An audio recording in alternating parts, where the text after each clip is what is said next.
Assalamualaikum warahmatullahi wabarakatuh. Pemirsa Lentera Ramadan yang berbahagia, saya Profesor Alimatul Kiptiah PhD.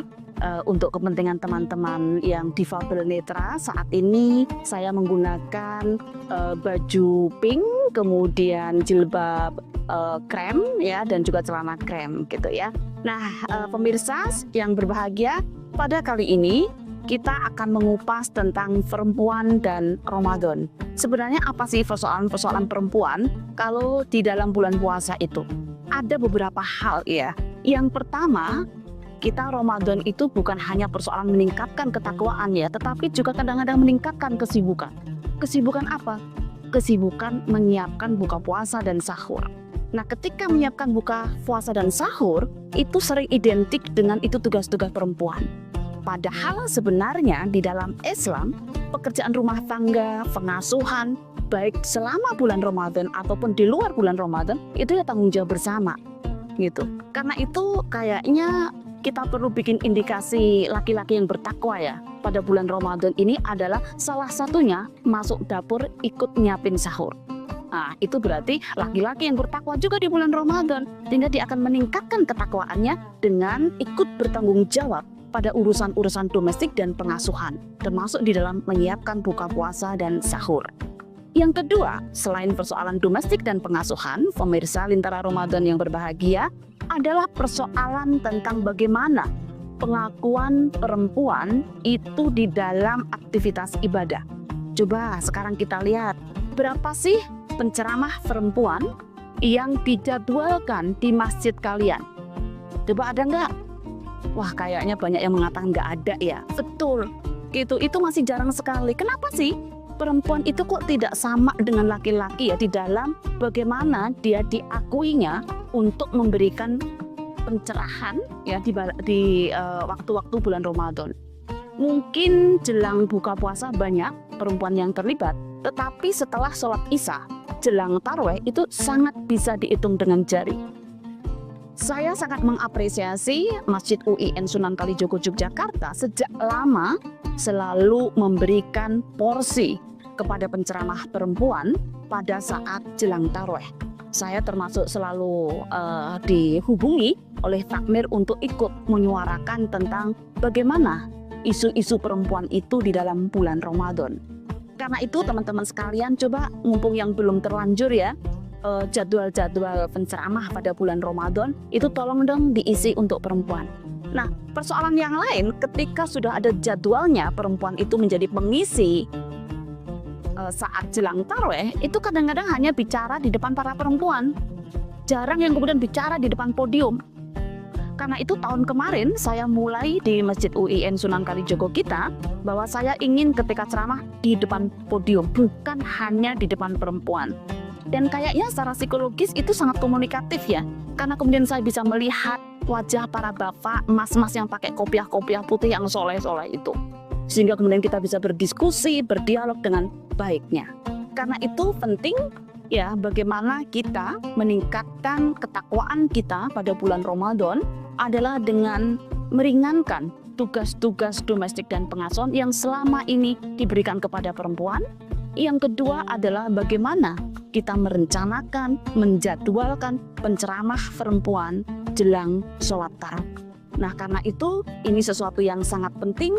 Kenapa ini sesuatu yang penting untuk kita suarakan? Kita harus menghilangkan ya tentang stigma-stigma bahwa perempuan itu suaranya aurat sehingga nggak dikasih kesempatan untuk menjadi penceramah. Itu mitos. Itu pemikiran-pemikiran yang jadul ya, pemikiran-pemikiran yang sudah nggak update lagi. Karena banyak kok perempuan-perempuan itu yang juga bisa menjadi penceramah, memberikan pencerahan dan juga tidak membawa kemudorotan atau membawa aurat gitu. Memang agak susah sih.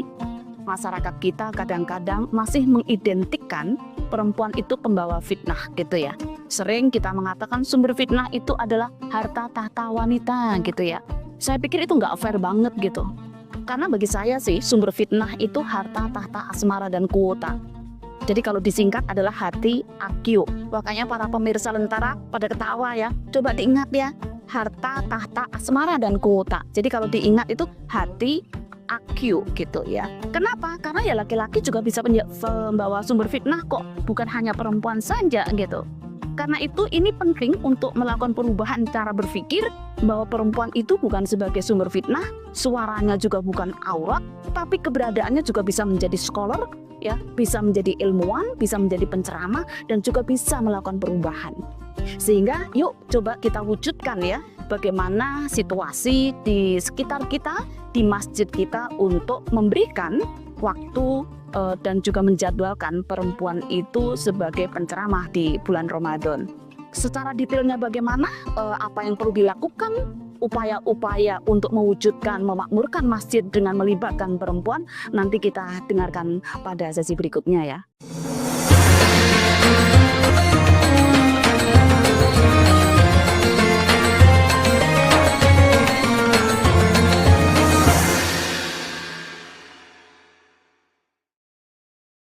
Pemirsa Lentera Ramadan yang berbahagia, sekarang gimana ya langkah-langkah praktis untuk mewujudkan agar semua anggota keluarga itu bahagia selama bulan Ramadan ya, karena kadang-kadang ya di masyarakat kita dua-duanya ini bekerja ya, lalu si ibu sibuk cari belanjaan jam 3 atau jam apa ketika apa di kantor, tapi sampai rumah kadang-kadang ibu masuk dapur, suami masuk kasur. Nah itu kan nggak membuat bahagia ya. Coba hati nurani kita gimana sih kalau pasangan kita tuh capek sendiri gitu, kan nggak enak juga gitu ya. Karena itu secara praktisnya penting ya, selain tadi kesadaran, secara praktisnya cobalah bapak-bapak ataupun juga teman-teman yang laki-laki ya, anggota keluarga yang laki-laki ikut membantu menyiapkan buka puasa dan juga sahur. Ya Allah, itu kebahagiaan tersendiri loh bagi perempuan ketika kemudian didampingi untuk ya nyiapin buka puasa, lalu juga nyiapin sahur itu. Ya paling tidak bapak-bapak itu kalau emang nggak bisa masak, dekatlah istri dari belakang. Waduh baunya harum ya gitu. Oh ya Allah, itu seneng banget gitu. Nah itu membuat kita bahagia gitu ya. Sehingga namanya puasa itu bisa menciptakan keluarga yang semakin sakinah, semakin bahagia gitu. Nah yang kedua tipsnya terkait dengan bagaimana melibatkan perempuan itu juga di area-area yang kadang-kadang dianggap sakral ya, yaitu penceramah setelah sholat isya jelang tarawih gitu ya. Maka dari itu memang penting ya kita suarakan, kita usulkan ke takmir masjid kita di sekitar kita. Tapi tolong juga teman-teman yang perempuan kalau dihubungi mau. Ya kita sudah menggebu-gebu mengusulkan, tapi nggak pada mau itu ibu-ibu itu untuk menjadi penceramah gitu. Wah gimana, saya nggak enak, saya nggak nyaman. Tinggalkan itu. Yakinlah ya bahwa kita seorang perempuan juga mempunyai kemampuan kok untuk melakukan perubahan melalui ceramah-ceramah tarawih yang ada gitu. Jadi penting untuk mengusulkan ke tim takmirnya untuk ada 1 atau 2 penceramah perempuan. Kalau memang belum bisa di podium ya enggak apa-apa dulu lah, di tengah-tengah di hadapan para ibu nggak ada masalah juga gitu. Karena kita perlu melakukan perubahan itu step by step ya, tidak langsung frontal gitu ya. Tapi kayak Masjid UIN Jogja bagi misalnya tahun kemarin ya yang sudah memberikan waktu untuk penceramah perempuan di podium ya tetap dilanjutkan gitu, sehingga ini akan menjadi contoh ya bahwa perempuan itu adalah bagian daripada ulama warasatul anbiya yang juga bisa mempengaruhi peradaban Islam ini gitu. Nah pemirsa Lentera Ramadan yang berbahagia, sebagai sebuah closing perlu saya sampaikan bahwa keburukan itu dia akan tumbuh subur bukan banyaknya orang buruk. Tapi keburukan itu akan tumbuh subur karena banyaknya orang baik yang mendiamkannya. Saya sangat meyakini pemirsa Lentera Ramadan itu banyak orang-orang yang baik.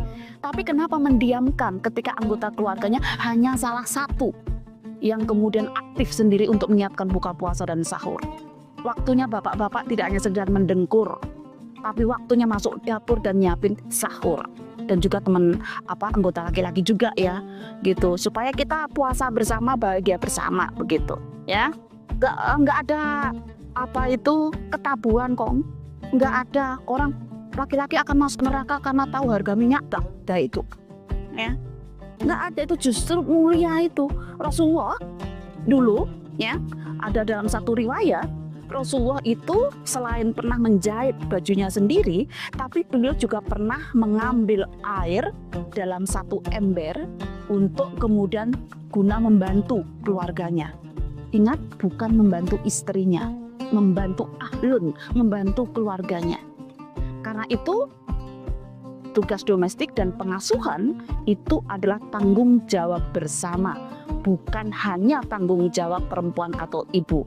Jika ada bapak-bapak ikut nyuci piring, dia bukan sedang membantu pekerjaan istri atau pekerjaan perempuan, tapi karena itu bagian daripada tanggung jawab dia sebagai anggota keluarga.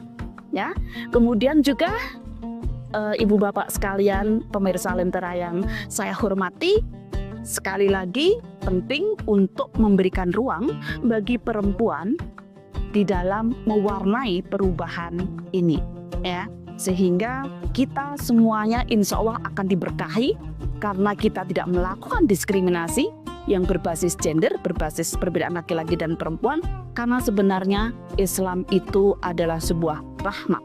Rahmat bukan hanya untuk laki-laki saja, tapi juga rahmat untuk perempuan. Saya akan tutup dengan sebuah hadis.